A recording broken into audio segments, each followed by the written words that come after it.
if you have a reaction, how far will it go?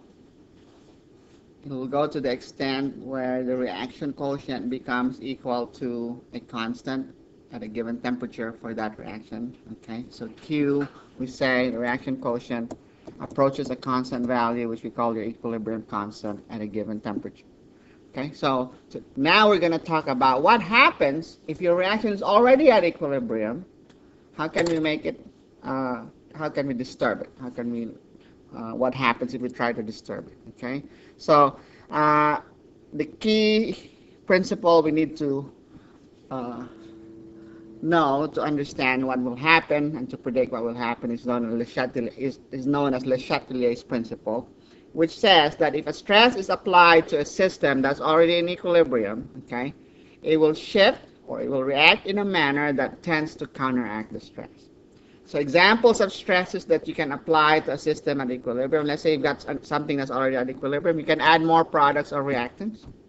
Okay, so let's say you have a reaction between, let's say, HX gives you H plus X minus, for example. Okay, it's just a generic reaction. You can add more H plus from some other source like HCl. Okay, that's adding more products. Okay, or you can remove, or you can add more reactants. Okay, or you can remove products or reactants. You can change temperature. Okay.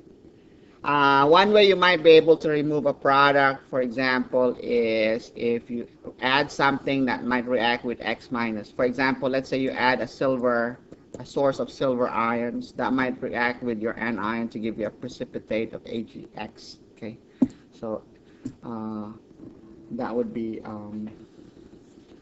a way of shifting the equilibrium. Okay, so you can change your temperature, or you can change the total volume. Okay. Especially if you're dealing with a gas, that can make a big difference. So why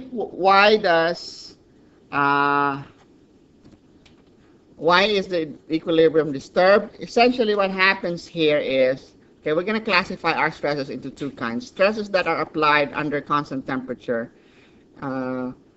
Any stress that causes Q to change will affect your equilibrium, right? Because if Q has changed, if you did something to change Q, then it's no longer equal to KQ. So it will shift in a manner that will restore the value of Q to what KQ is, right?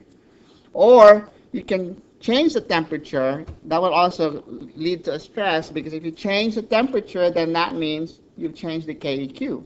So whatever Q you have there is no longer equal to KQ. So the net effect of a stress then on a system that's already at equilibrium is, by applying a stress, you're making Q not equal to KQ.